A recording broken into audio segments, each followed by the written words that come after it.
Tonight, we are kicking off this series with one of our distinguished citizens here in Botswana, but it's not my task to introduce her to you. However, I would like to welcome you and wish you to stay on with us. It's not a forum where you'll now be looking at only at academic papers. We want people to share their experiences with us. Some of us were not there at the time of independence. Some of us were young at the time of independence. We know Botswana as we see it today, but we sometimes don't appreciate what the founders and the pioneers had to endure before we can then enjoy this Botswana that we have today. Ladies and gentlemen, with those few remarks, I would like to welcome all of you to this public forum on behalf of the Botswana Society. Thank you very much. We now are going to ask Ms. Lillian Moremi, who is the Vice Chair of the Botswana Society, to come and really introduce Dr. Chiepe to us.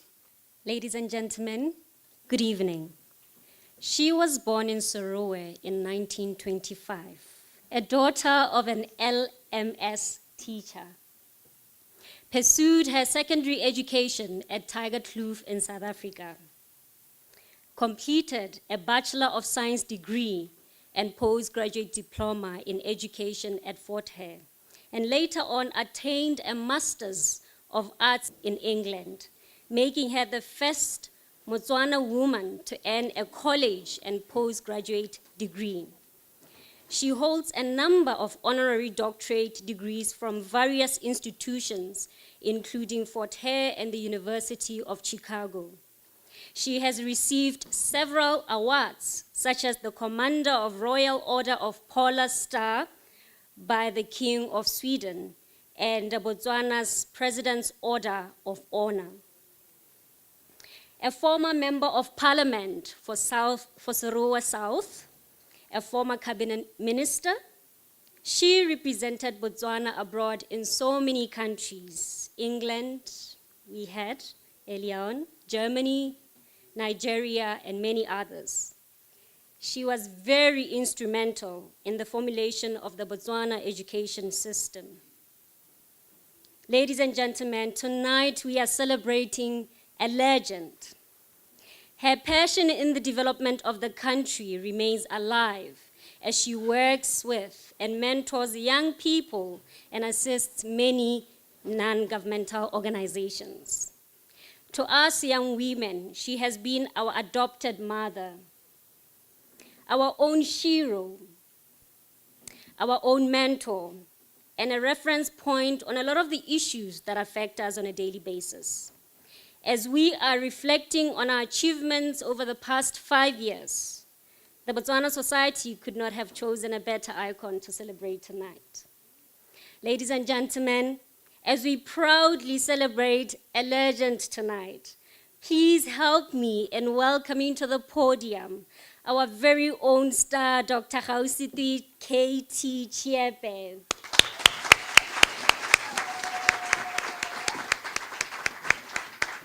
Thank you very much, Director of Ceremonies. I am discovering a lot of things about myself, some of which I'd completely forgotten. Where do I start? With all that's being said about me.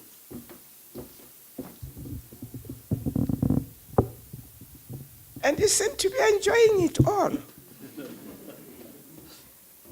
Thank you very much.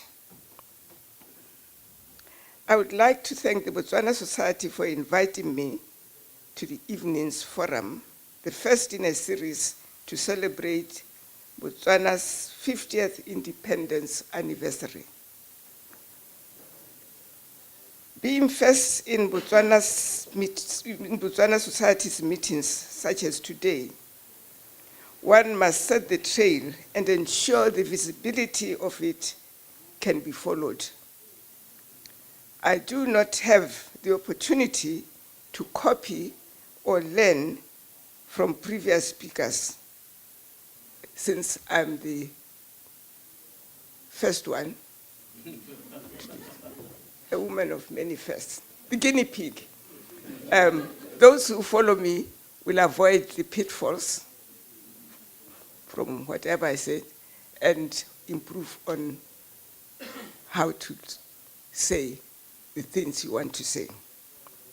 I will share with you my experience as one of a team, part of a whole. I have always been part of a team. It was never about me, me, me. Every part has a contribution to make to the success of a whole, no matter how big or how small. Every member must be fit physically, mentally, and emotionally to contribute to the best of their ability. And every member's part is very, very important, as I say, no matter how big or how small. When I started work, I realized that my job would entail much traveling. So I immediately embarked on learning how to drive a car. And Mududu has just informed you that I was the first Botswana woman to drive a car. This was out of necessity because I didn't want to depend on other people. I decided I wasn't to learn to drive in the then Bechuanaland. Why? Because South Africa did not respect our driver's licenses. They thought all the drivers did was to dodge lions and wild animals in the bush. So I decided I was going to have an international license, and I trained, worked hard, got my license in Mafikeng in South Africa, so it could be internationally recognized. This was ages ago, in 1951. The following year, I bought a car through a government scheme. It's a nice story, but too long to be recounted now. It wasn't easy, but I was determined I was going to buy a car and not a truck, as some people in authority wanted me to buy a truck when other officers who were different in color bought cars. So I got my first car. This was another first. There were many other firsts, but that is not for me to say. All I can say is that those many firsts did not go to my head. All I did was put in my very best in everything I did at school, at work, and in my private life.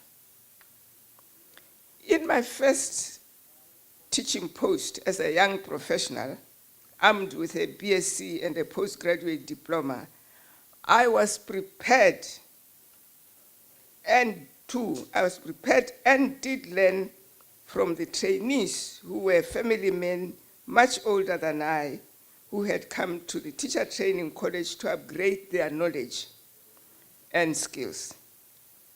They had been untrained teachers with only primary school education. Even at that time, so long ago, these family men were prepared to go back to school so that they could do better. They could be better teachers and improve the lives of Botswana. They had all the experience. I had the knowledge, book knowledge, and I learned a lot from those teachers. I remember talking about some policy, educational thing. And these men looked at me. I could read body language, you know. I could read from their faces that they were not impressed. So I said to them, there seems to be some doubt. Yes, mistress. They called me mistress. Yes, mistress. The director of education, before the one before you, tried to introduce this thing, but it didn't work. So I said, why didn't it work? We discussed it. How can we make it work? We all discussed it and decided on how to reintroduce that and how to make it work. I learned from them, they learned from me. We all need to work hard, not only for ourselves, but to make sure that we can be useful to our community, to our country. Later on, when I was an education officer, I attended an educational conference in Abidjan, Côte d'Ivoire. At one point, I had a problem with a colleague who could only speak French, while I could only speak English. There was a problem. We could not communicate. The problem was solved by roping in a Frenchman from Paris who could speak English. Fancy, 2 Africans had to get a Frenchman from Paris to communicate to each other. So when I got home, I recommended that where practicable, French be introduced as a 3rd language in our curriculum instead of Latin. My bosses thought I was crazy, even though half of Africa spoke French. The idea eventually was accepted, even if grudgingly.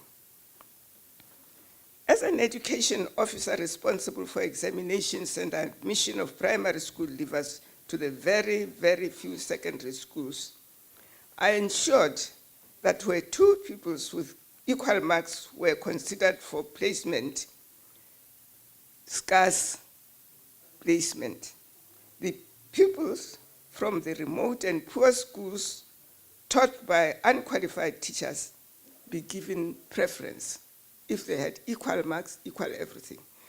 The child from a very far rural school with untrained teachers, no facilities, surely that meant that child was brighter than the one, say, from Gaborone. And there was no Gaborone then, however. These were simple ideas which made a difference to Botswana. I was the only Botswana woman in the senior service, but that did not bother me. I was accepted by my colleagues as I was, and I don't think the men I worked with in the male-dominated world thought of me as a woman. I don't think they noticed that. They just accepted me as a hard-working colleague who respected other people's opinion even where they differed with theirs. During that time, there was rapport among teachers, parents, and the inspectorate. School committees were formed and parent-teachers associations, and they were all stakeholders in the education of our children. Mutual respect and dialogue, even with the students, resulted in a good environment for success. I spent over 5 decades in public service. As a politician, I served at the helm of 4 ministries. I must say, I enjoyed it very much because I wasn't just me. I was with my colleagues, with the officials. We worked as a team. I had good teams, and we achieved a lot together and got praised, all of us together, not single people taking all the glory and perhaps a few people taking the blame for whatever goes wrong. The highlights were many. It would take too much of your time to go through them. There's still a lot that needs to be done in Botswana. My advice to those in service nowadays is respect young people, trust young people, Pat them on the shoulder when they do well, and they will surprise you. This is true not only in education, not only with the youth, but generally with all human beings. Positivity attracts positivity. The result is peace, harmony, and success is assured. We need to appreciate each other and not, like our ancestors Adam and Eve, be ready to blame others for our sins of omission or commission. We must be prepared to accept that we have erred when we have erred and apologize. If one comes across some injustice at work, one should not be bitter, but take it through established procedures. Bitterness can derail one from achieving set goals. We all, and I mean all, must embrace the notion that only our best is good enough for our nation and our beautiful country. Perseverance, drive, and ambition should propel us in all that we do for this beautiful country, Botswana. We must recognize the good that is in other people and emulate it. Again, I say, positivity breeds positivity. I thank you.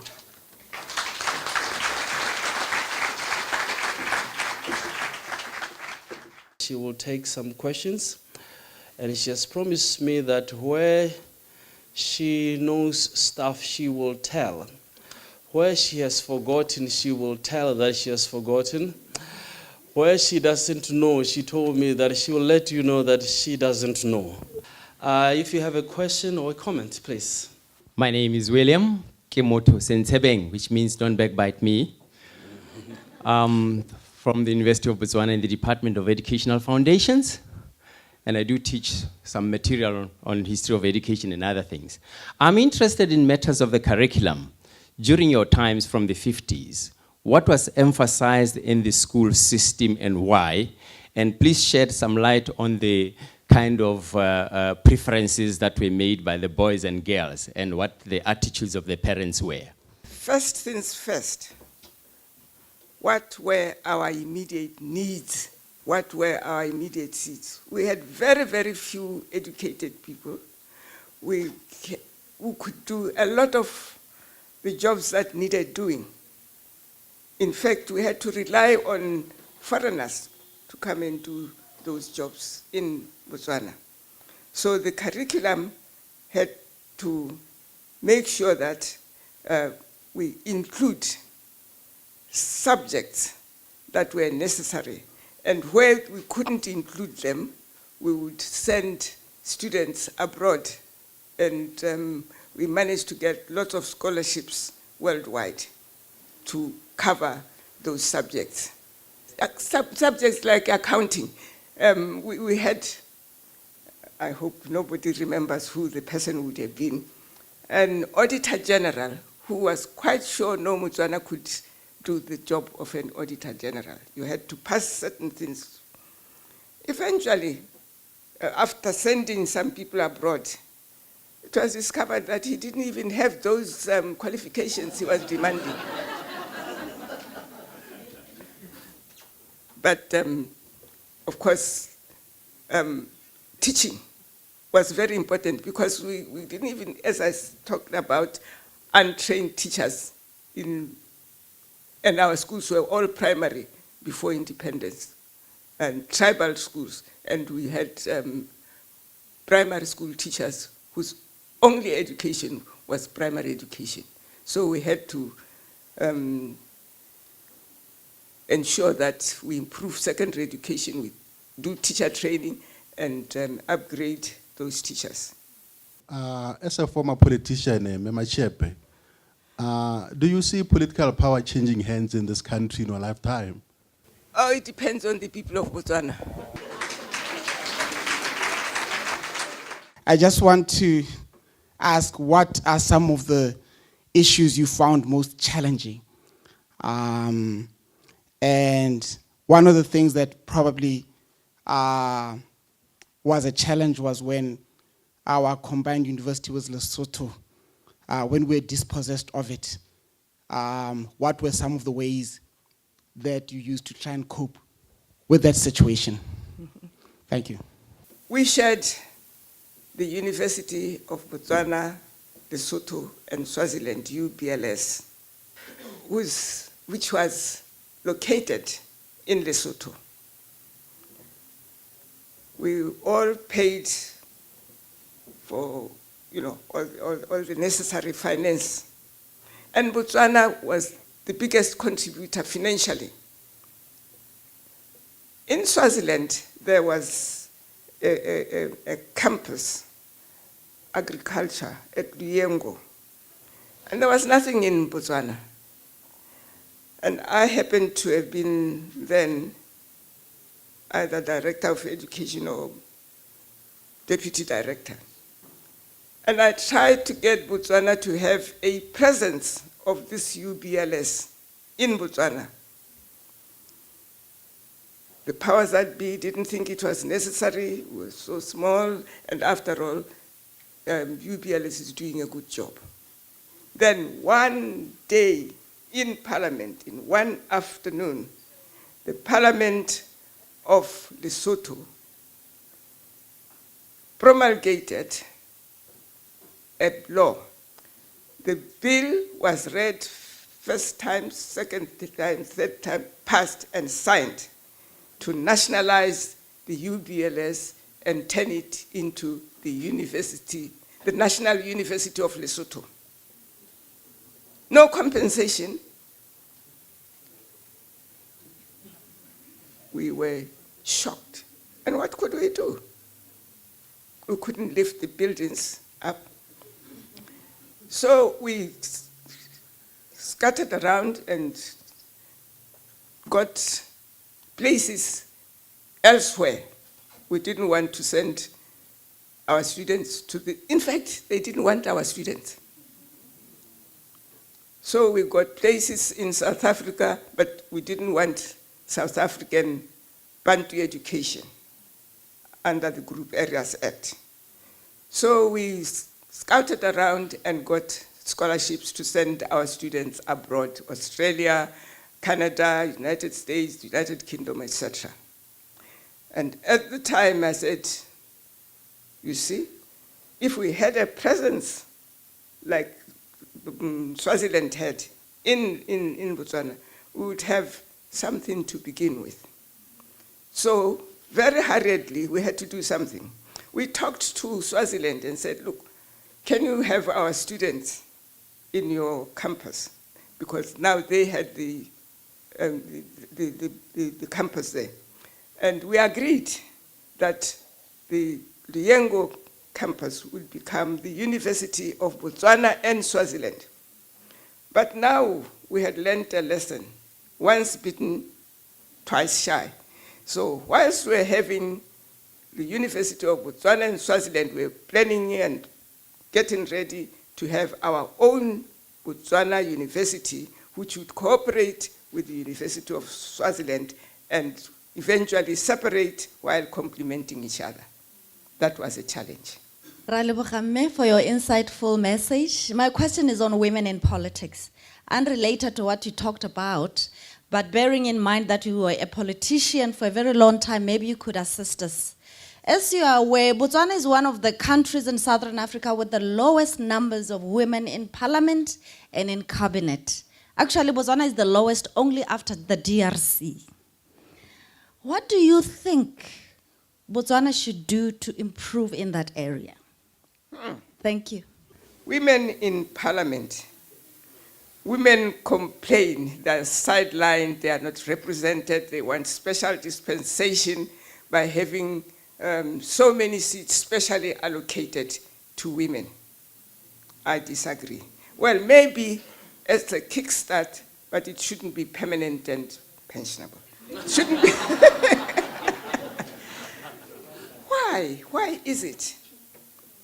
Women now have grown to be in business in a big way. in the public service in a big way. We have permanent secretaries, you name it, directors, whatnot.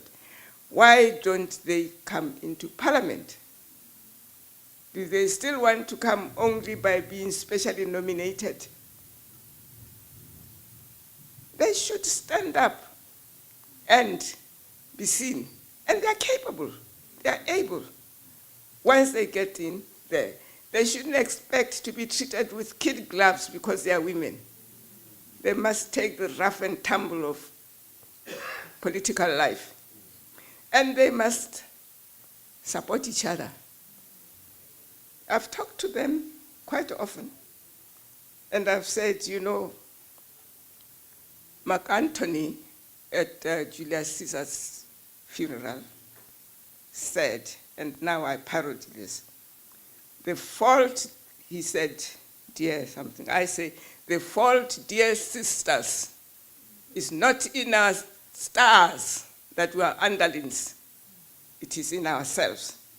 By being shy, being afraid, wanting special dispensation, and laughing at those who try and not supporting them. So the women must change their mindset. And the men, of course, must also change their mindset, because they condition the women to think that they can't be politicians. And when you are a politician and you are a woman, you don't have to be rough and rude like the men can be. Be a woman and teach them to behave better. Thank you.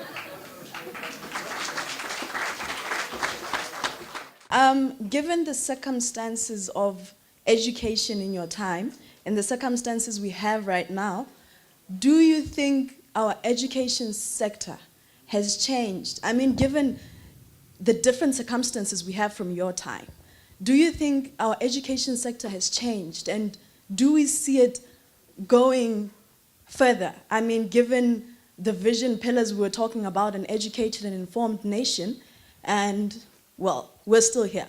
So do you see our education system going anywhere anytime soon? Nothing is static.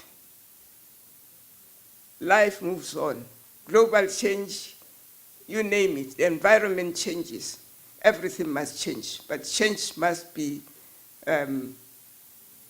directed properly. Stakeholders, as I said, I did mention that, parents, teachers, school children, the community, all together complemented each other to produce good results. Teachers were proud of being teachers. Change must be managed. We can't expect things to stay put. But we must be prepared for hard work and not just be swept by the floods because change is coming. Things should be better now with all the technology and all maranyane and all the things which I don't understand. Education should be better, but I'm not so sure it's improving the situation. However, the main thing is not to point a finger at one single group. All of us are to blame and must do something about it. Thank you.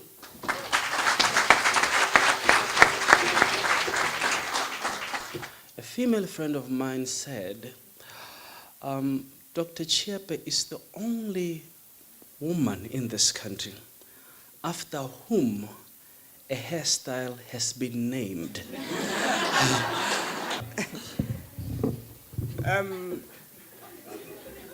There were 2 Chiepe women in education, and one's hair receded, and they thought it was something done purposely. And a lot of people, when they hear of this Chiepe thing, they think it's me. No, it wasn't.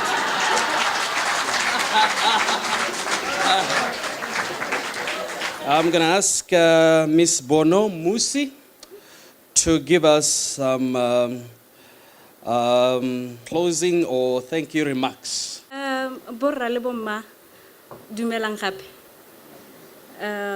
Ke tla rata thata go leboga firstly my team. I had a wonderful team really. including my bosses. Prof. Lillian, where is he? Prof. Morton, you too. I would like to thank my team. I would like to thank my sponsors, the Test Kitchen, Events Holdings, Lean on Media and Communications, the National Museum and Art Gallery. Thought that this would not have happened had I never said letsogo. But in a very special way, I would also like to thank Mma Chiepe. Though Hasimola a bit, she respects time, so we started late and she had to show me hore and I appreciate that. Ke tla leboga gape le botlhe ba ba tsileng re lebogela gore be le tserena kwa lona le be le tsile kwano go tla go ikutlwela re lebogile thata. I don't know what else to say. There's just a whole lot. If I start ka gore ke mo ngaketse, I won't stop. So I'll just leave it at that. Ke a leboga. We want to again end where we started by thanking Mma Chiepe for being amongst us and for having contributed greatly to the leadership of our country. We are so thankful to have Rema Gobe Matenge here. He has an exceptional story of his life. Rema Khan also has one exceptional story, if you have read his book, and they have contributed greatly to what this country has achieved.